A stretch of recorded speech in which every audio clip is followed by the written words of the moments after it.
Now welcome back. Today is lecture number 7 of class 10th of light. Today we will discuss about refraction of light. This is your new topic of chapter light. तो previous classes में हम लोग पढ़े थे reflection of light, और reflection of light का पूरा complete knowledge 6 video lecture में है। इससे पहले का वीडियो लेक्चर अगर नहीं देखे हैं तो पहले उसको देख लें, इसके बाद आए रिफ्लेक्शन ऑफ लाइट में, तो ये ज़्यादा अच्छा समझ में आएगा। और रिफ्लेक्शन ऑफ लाइट का numerical refraction of light topic खत्म होने के बाद एक दो लेक्चर में, एक दो वीडियो में उसको अपलोड कर देंगे, वो आप अच्छे से बनाना सीख लीजिएगा। तो हम बात करते हैं refraction of light. Reflection of light क्या था एक्चुअली?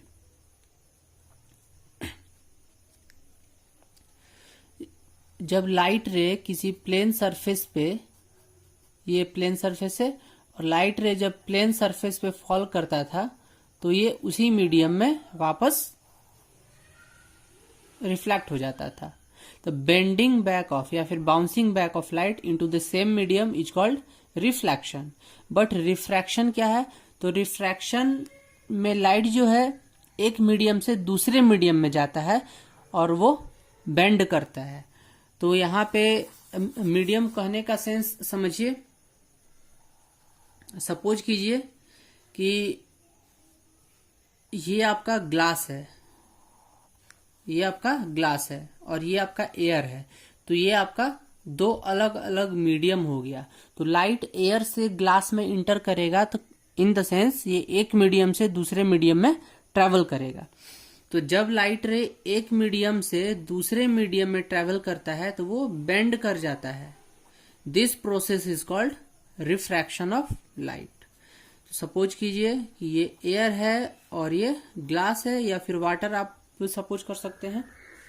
तो लाइट जब एक मीडियम से दूसरे मीडियम में जाता है तो ये बेंड कर जाता है, और this process is called refraction of light. तो इसका हम डेफिनेशन ऐसे लिख सकते हैं,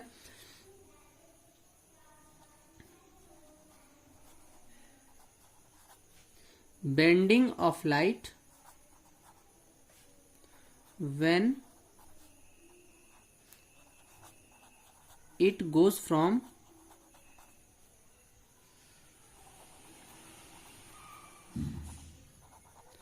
one medium to another medium।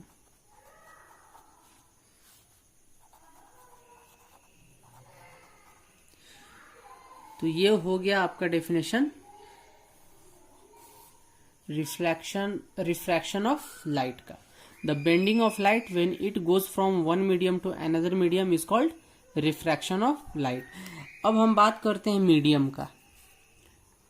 तो मीडियम जो है वो कितने तरीके के हो सकते हैं और कैसा कैसा मीडियम होता है, तो ध्यान दीजिएगा। और हर मीडियम में स्पीड ऑफ लाइट डिफरेंट होता है। एक बात याद रखिएगा, वैक्यूम में और एयर में लगभग स्पीड ऑफ लाइट सेम रहता है, बट इन द ग्लास और in the water speed of light is different. तो चलिए हम मीडियम का बात कर लेते हैं। तो मीडियम क्या क्या हो सकता है, तो ध्यान दीजिए। मीडियम आपका सिंगुलर वर्ड है। हम बीच बीच में कभी वर्ड आएगा मीडिया। मीडिया कहने का मतलब ये प्लूरल है। अगर दो मीडियम को एक साथ लेंगे तो हम मीडिया प्रोनाउंसिएशन करेंगे। तो हम बात करते हैं मीडियम का। तो मीडियम क्या क्या हो सकता है?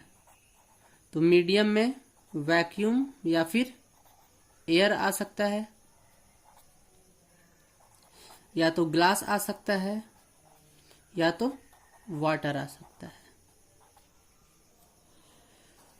तो वैक्यूम में स्पीड ऑफ लाइट या फिर एयर में स्पीड ऑफ लाइट होता है 3 × 10⁸ मीटर पर सेकेंड। याद रखिएगा, अगर किलोमीटर पर सेकेंड में याद रखना है तो 3 × 10⁵ किलोमीटर पर सेकेंड। अब हम बात करते हैं ग्लास में। तो ग्लास में स्पीड ऑफ लाइट होता है आपका 2 × 10⁸ मीटर पर सेकेंड। अब हम बात करते हैं वाटर में। तो वाटर में लाइट का स्पीड होता है 2.25 × 10⁸ मीटर पर सेकेंड। इन तीनों केस का अगर हम लोग कंपैरिजन करेंगे तो देखेंगे कि वैक्यूम में ही सबसे तेजी से लाइट ट्रैवल करता है, सबसे स्लो है ग्लास में, और वाटर में ग्लास से फास्ट है। तो अब हम यहां पे बात करते हैं, ये तीनों मीडियम तो ले लिए,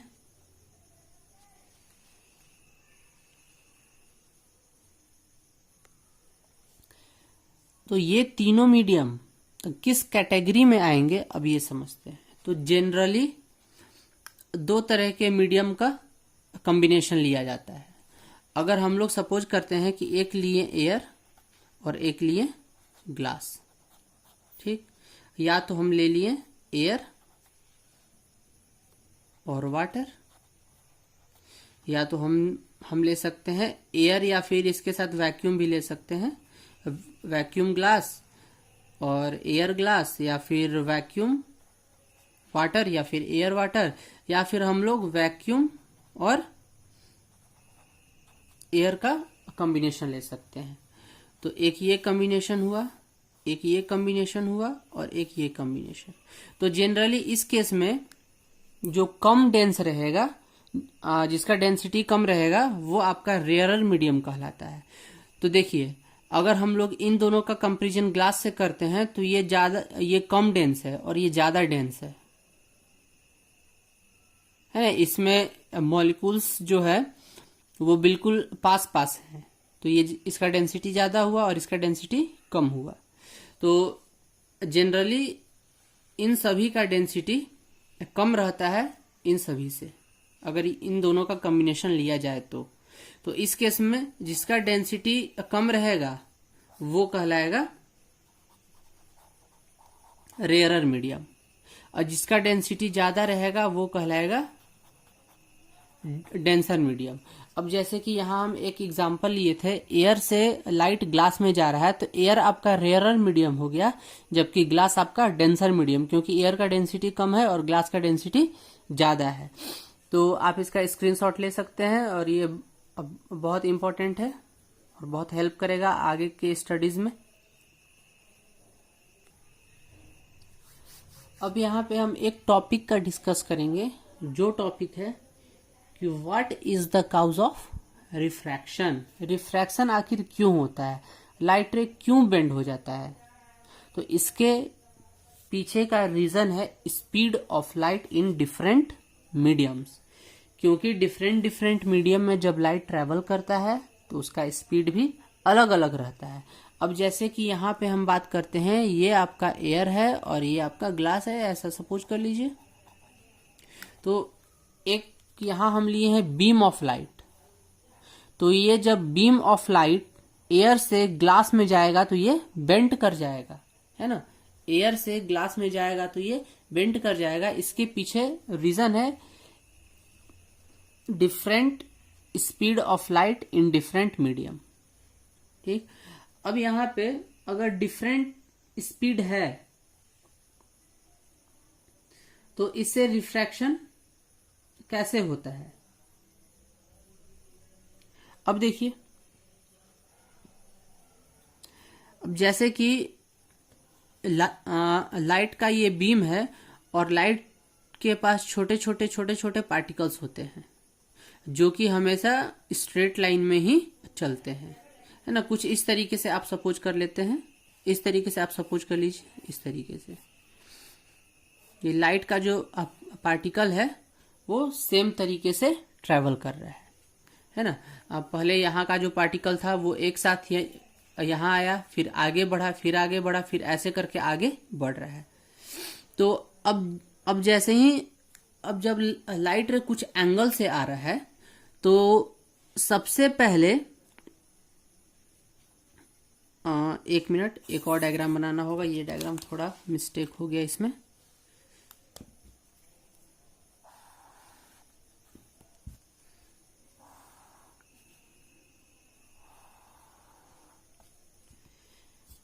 तो लाइट रे कुछ एंगल से आ रहा है, तो सबसे पहले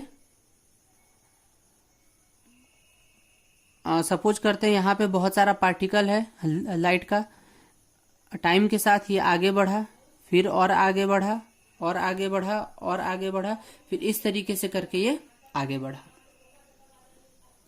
तो जैसे जैसे लाइट आगे बढ़ रहा है तो उसके पार्टिकल्स भी उसके साथ आगे बढ़ रहे हैं स्ट्रेट लाइन में। तो सबसे पहले जहां पे एक ये बैरियर है, ये आपका एक ऐसा सरफेस है जो कि दो मीडियम को अलग कर रहा है। अब जैसे मान लेते हैं कि ये एयर है और ये ग्लास है, तो सबसे पहले कौन सा पार्टिकल जो है वो टकराएगा? तो यहां का जो पार्टिकल है वो सबसे पहले टकराएगा और सबसे पहले इसका स्पीड कम होगा।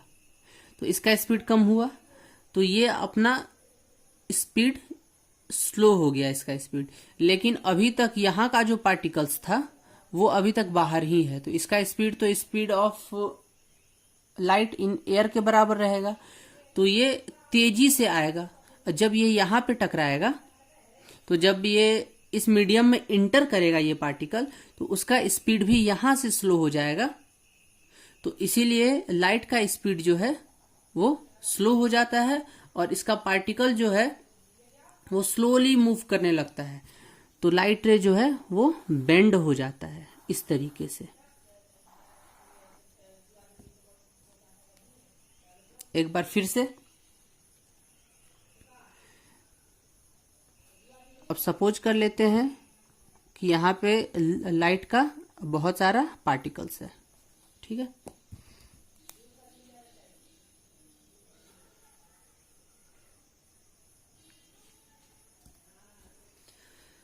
हाँ, तो ये पार्टिकल जब आगे मूव करेंगे तो धीरे धीरे देख रहे हैं कि जो लेफ्ट साइड का पार्टिकल्स है वो सबसे पहले ये बाउंड्री से टकराएगा और इसका स्पीड स्लो हो जाएगा। तो इसका तो स्पीड स्लो हो जाएगा बस, बट इस साइड जो पार्टिकल्स है राइट साइड, उसका स्पीड जो है स्लो नहीं होगा। तो वो अपना इतना ही स्पीड के साथ आगे बढ़ेगा।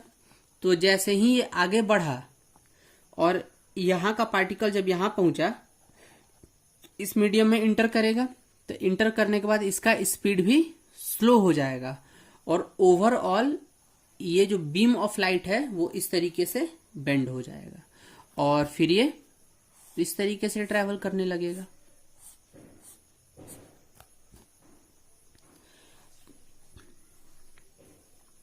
तो this is reflection of light, this is a cause of reflection of light. Left side का पार्टिकल सबसे पहले इंटर करेगा दूसरे मीडियम में, लेकिन राइट साइड का पार्टिकल जो है वो लेफ्ट साइड के पार्टिकल के कुछ देर बाद इंटर करता है, इसीलिए लाइट रे जो है वो बेंड हो जाता है। तो ये रीजन है रिफ्लेक्शन का। तो this is a cause of reflection. Now this is your question and these are answers. तो first question is, what is the cause of refraction? The refraction of light is due to the change in the speed of light on going from one medium to another. जैसा कि आप लोग को पहले ही बताए थे कि रिफ्रैक्शन, सॉरी ये रिफ्लेक्शन है, ये यहाँ रिफ्रैक्शन होगा।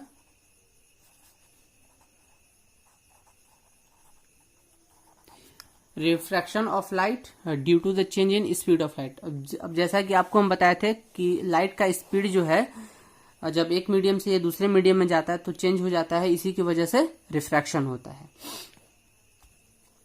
Greater the difference in speed of light in two media, greater will be the amount of refraction. अगर दो मीडियम के बीच में स्पीड ऑफ लाइट का अंतर अगर बहुत ज्यादा होगा तो बेंडिंग भी बहुत ज्यादा होगा, रिफ्रैक्शन भी बहुत ज्यादा होगा।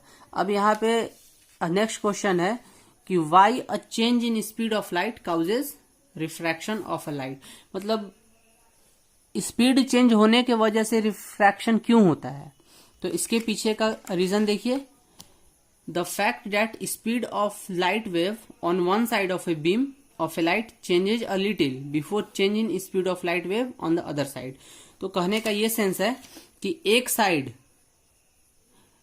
स्पीड ऑफ लाइट जो है सबसे पहले एक साइड में चेंज होता है, इसके बाद कुछ देर बाद दूसरा साइड का स्पीड चेंज होता है।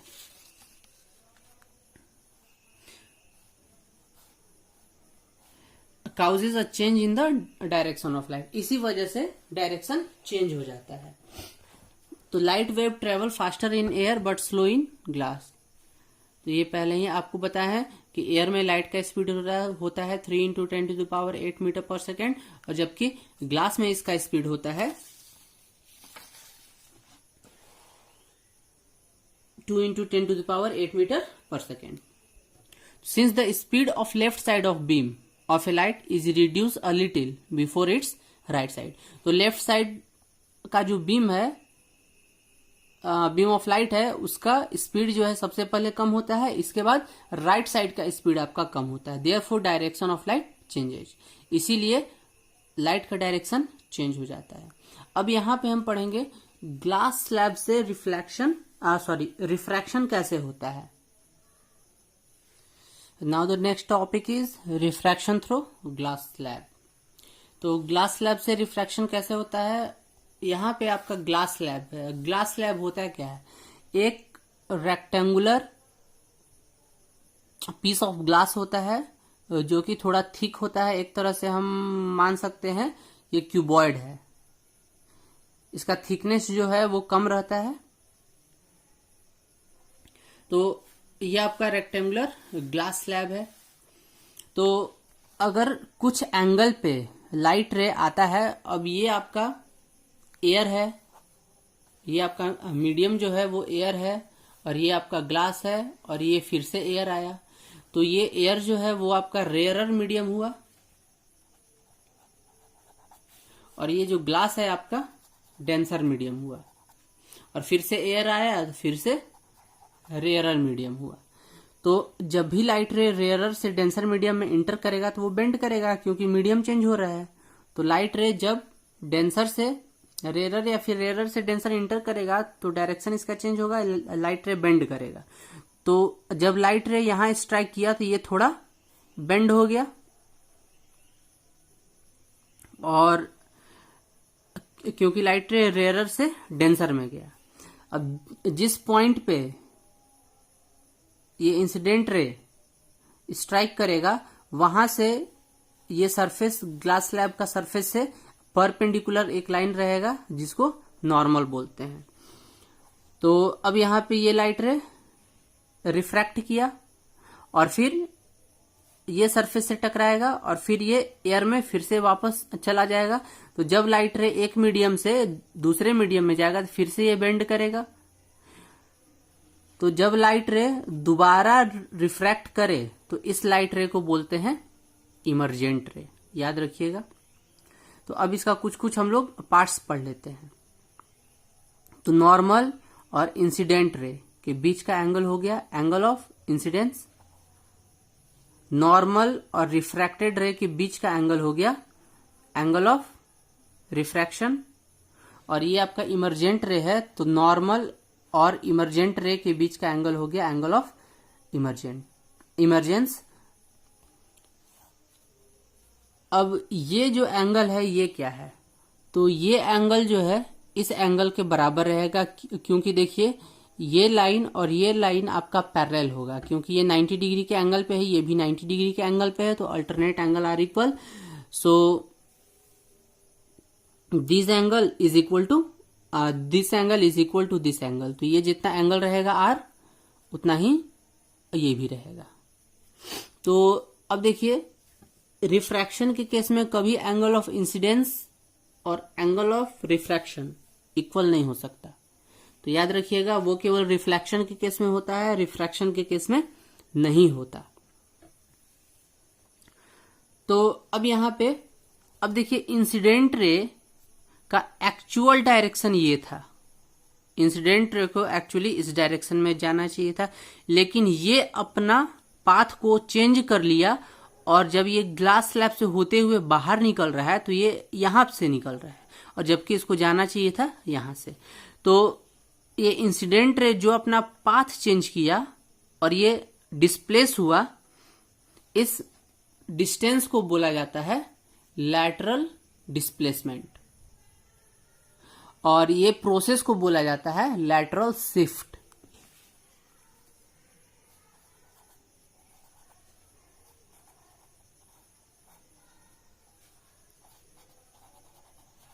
Change in path of incident ray when it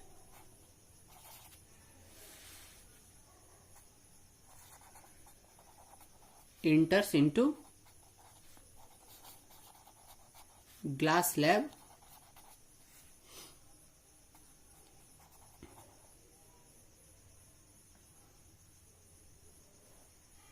this is called lateral shift। और ये जितना डिस्प्लेस करेगा उसको बोलते हैं लैटरल डिस्प्लेसमेंट। और लैटरल डिस्प्लेसमेंट का डेफिनेशन आप लिख सकते हैं the perpendicular distance between incident ray, this is your incident ray and emergent रे, इज कॉल्ड लैटरल डिस्प्लेसमेंट। तो ये रहा रिफ्रैक्शन थ्रू ग्लास स्लैब। इसका स्क्रीनशॉट आप ले सकते हैं और इसको कॉपी पे अच्छे से बना सकते हैं, ये नोट्स बनाने में हेल्प करेगा। Now next topic is rules for refraction of light in two media. अगर आपके पास दो मीडियम है तो दो मीडियम में अगर लाइट रिफ्रैक्ट कर रहा है तो उस केस में दो रूल्स है, तो ध्यान से समझिएगा। सबसे पहले यहाँ पे हम फर्स्ट रूल का बात करेंगे। तो सबसे पहले हम ये मान लेंगे कि ऊपर का जो मीडियम है वो रेयरर मीडियम है और नीचे का मीडियम है वो डेंसर मीडियम है। ठीक, तो जब लाइट रे रेयरर मीडियम से डेंसर मीडियम में आता है तो ये नॉर्मल की तरफ बेंड हो जाता है, ये याद रखिएगा। तो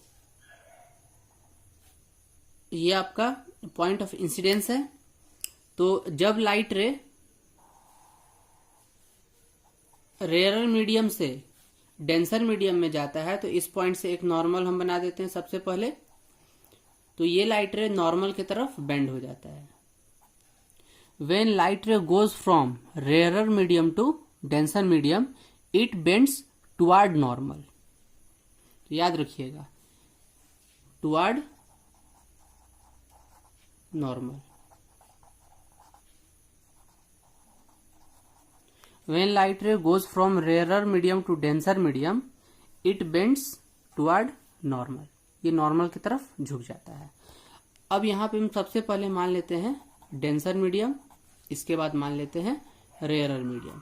तो जब लाइट रे डेंसर मीडियम से रेयरर मीडियम में जाएगा तो सबसे पहले यहाँ एक नॉर्मल बना लेते हैं। तो it bends away from normal, ये नॉर्मल से दूर जाता है तो इस तरीके से बेंड हो जाएगा। तो देखिए ये नॉर्मल से दूर गया। तो ध्यान दीजिएगा कि फर्स्ट केस में it bends toward the normal और सेकेंड केस में it bends away the normal, bends away from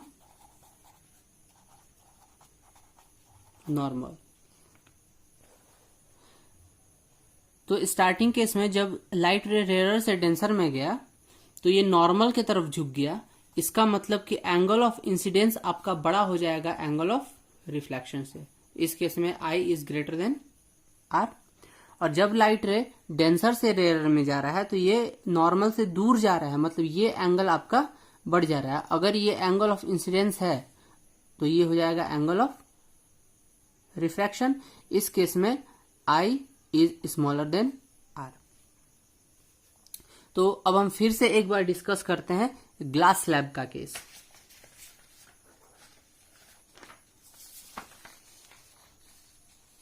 तो ध्यान दीजिए, अब ये आपका रेयरर मीडियम है और ये डेंसर मीडियम है। तो लाइट रे रेयरर से डेंसर में एंटर कर रहा है तो ये नॉर्मल की तरफ झुकेगा। देखिए ये लाइट रे को जाना चाहिए था इधर, लेकिन ये इस तरफ झुक गया, इस तरफ झुक गया। तो कहने का मतलब ये नॉर्मल की तरफ झुका। ठीक है। अब ये आपका डेंसर मीडियम है और ये रेयर मीडियम है। जब लाइट रे डेंसर मीडियम से रेयर में जाएगा तो ये नॉर्मल से दूर जाएगा। तो एक्चुअली इसको जाना चाहिए था ऐसे, लेकिन ये ऐसे गया, मतलब नॉर्मल से दूर गया। तो this is rule for refraction of light. तो इस केस में हम बोल सकते हैं कि ये एंगल ऑफ इंसिडेंस जो है वो ग्रेटर है एंगल ऑफ रिफ्रैक्शन से, और ये एंगल ऑफ रिफ्रैक्शन जो है वो स्मॉलर है एंगल ऑफ इमर्जेंट से। क्लियर?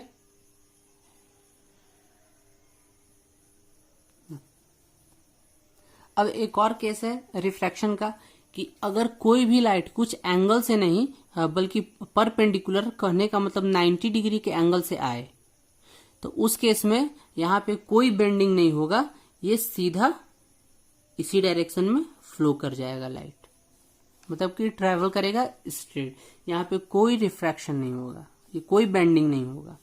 तो याद रखिएगा कि जब भी I is equal to 90 degree, no refraction takes place.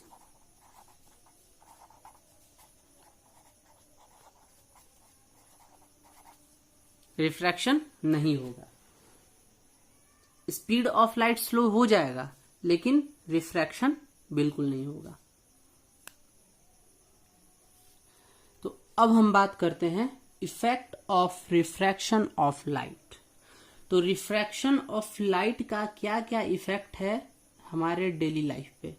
अब जैसे कि एक एग्जांपल से समझिए कि अगर एक ग्लास में आपके पास वाटर है और अगर उसमें आप पेंसिल को डालते हैं तो सरफेस के नीचे का जो वाटर का जो सरफेस है उसके नीचे का जो पेंसिल है वो बेंड दिखता है, थोड़ा मुड़ा हुआ दिखता है। या फिर ऐसा भी आप समझ सकते हैं कि अगर बाल्टी में पानी भरा हुआ है, आप अपना हाथ अगर उसके अंदर आप डालते हैं तो आपको हाथ अपना बेंड दिखाई देता है, मुड़ा हुआ दिखाई देता है। ऐसा क्यों?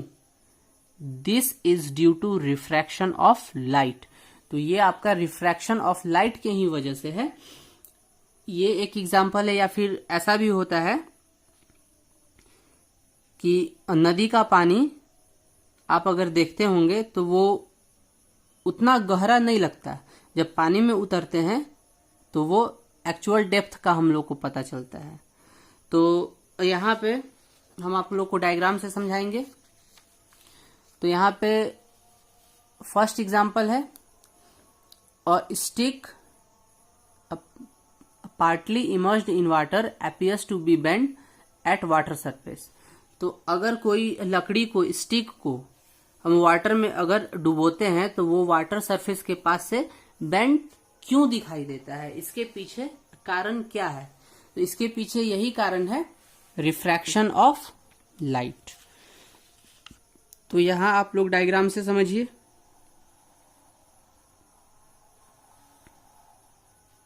सपोज कीजिए कि ये आपका एक टब है, इसमें वाटर भरा हुआ है।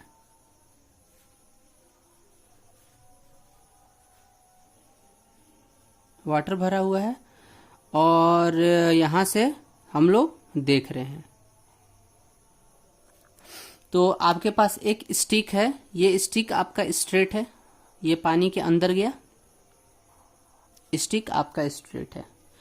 तो जब हम इस स्टिक को देखेंगे तो ये थोड़ा बेंड दिखाई देता है। तो ये कैसे दिखाई देता है? क्योंकि अब देखिए यहां से इस स्टिक से दो लाइट रे निकलेगा, दो लाइट रे निकला। अब ये जो लाइट रे है वो डेंसर मीडियम से रेयर मीडियम में जा रहा है, मतलब वाटर से एयर में जा रहा है। तो जब भी लाइट रे डेंसर से रेयर में जाएगा तो ये नॉर्मल से दूर जाता है। तो सपोज करते हैं कि यहाँ पे ये नॉर्मल पॉइंट है, ये नॉर्मल है, ये नॉर्मल से दूर जाएगा कुछ इस तरीके से, कुछ इस तरीके से, ये नॉर्मल से दूर गया। तो अब ये जो रिफ्रैक्टेड लाइट रे है, इसको जब हम लोग एक्सटेंड करेंगे, पीछे की तरफ बढ़ाएंगे, तो देखेंगे कि ये दोनों रिफ्रैक्टेड लाइट रे इस पॉइंट पे मीट कर रहा है, और जहां मीट करेगा वहीं क्या बनेगा, इमेज। तो ये जो एक्चुअल पेंसिल है हम लोग को ऐसे दिखाई देता है ना, ये पोर्शन आपको नहीं दिखता है ना, हम लोग को इस तरीके से दिखाई देता है। ऐसा क्यों हुआ, क्योंकि जो वर्चुअल इमेज बना पेंसिल का वो सरफेस के नजदीक बना, मतलब कि just above the real stick. ये आपका रियल स्टिक है, एक्चुअल स्टिक है, तो एक्चुअल स्टिक के ऊपर वर्चुअल इमेज बना, इसीलिए हम लोग को स्टिक थोड़ा बेंड दिखाई देता है। तो यहाँ पे लिखा हुआ है व्हेन अ पेंसिल इज या फिर stick is partly immersed in water and held obliquely to the surface, the pencil appear to be bent at the water surface because when a light goes from denser medium to rarer medium, अब देखिए जब light रे denser से rare जा रहा है तो it bends away from normal and the virtual image is formed near above actual position of the stick। तो जो वर्चुअल इमेज बना वो स्टिक के एक्चुअल पोजीशन के पास ही बना, जस्ट एवब बना, इसीलिए हम लोग को पेंसिल बेंड अपीयर दिखता है। तो आप इसका स्क्रीनशॉट ले सकते हैं और ये क्वेश्चन आ सकता है एग्जाम में, इसलिए इसको अच्छे से समझिए। Now next topic is when an object और coin placed under water appears to be raised. तो सेम यही स्टोरी है कि जब हम किसी कॉइन को वाटर के अंदर रखते हैं तो वो लगता है कि वो थोड़ा ऊपर है।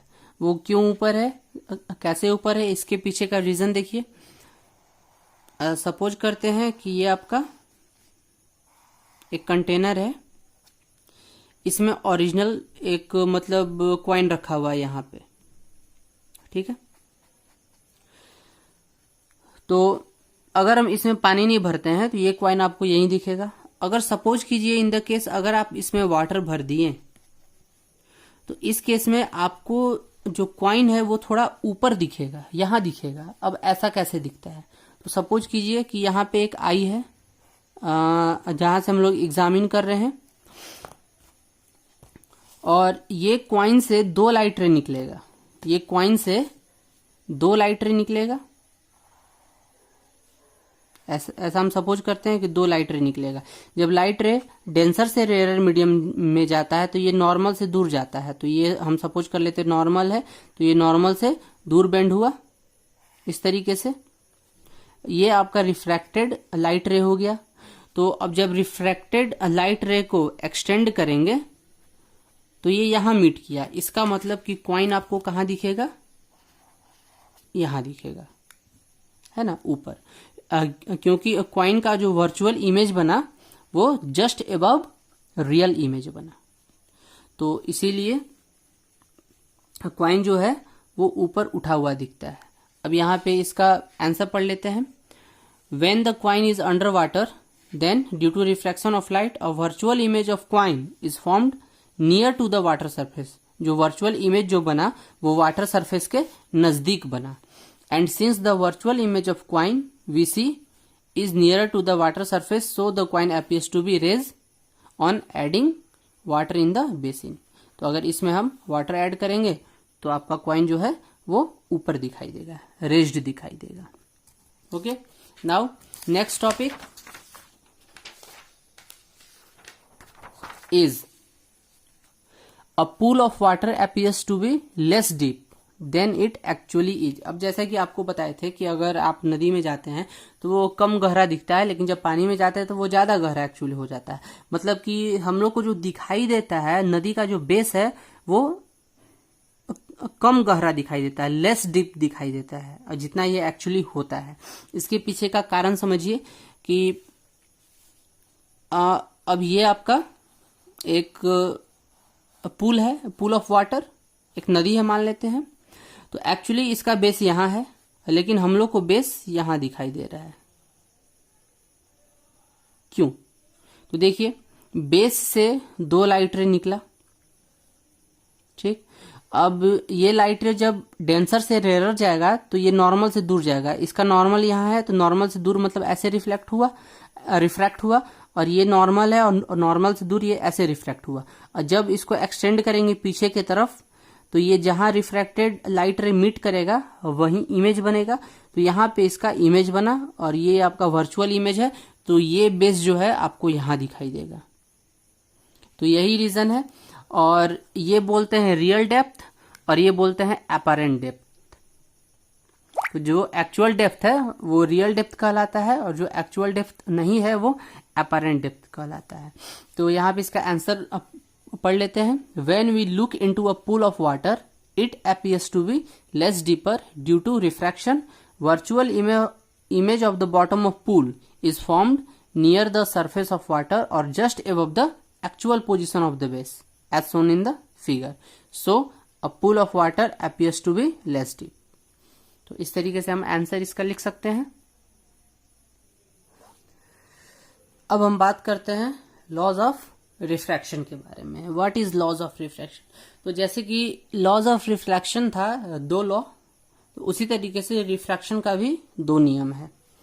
तो पहला नियम, अगर आपको लॉज ऑफ रिफ्रैक्शन याद है तो रिफ्रैक्शन भी इजीली याद हो जाएगा, क्योंकि उसी बेसिस पे ये लॉ है। तो फर्स्ट लॉ ऑफ रिफ्लेक्शन क्या था? तो फर्स्ट लॉ ऑफ रिफ्लेक्शन था incident ray, normal and reflected ray at a point of incidence all lie in same plane. तो same to same first law of refraction भी यही है। Reflected ray की जगह हम रिफ्रैक्टेड रे लिखेंगे, क्योंकि ये प्रोसेस रिफ्लेक्शन नहीं है, रिफ्रैक्शन है। अब जैसे कि सबसे पहले लिखेंगे incident ray comma normal and refracted रे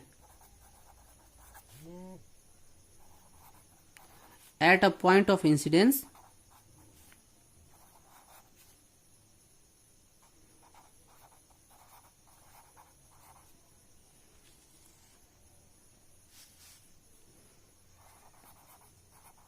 all lie in same plane।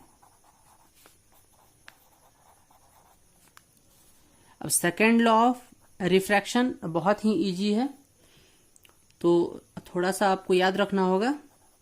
Second law of refraction है द रेशियो ऑफ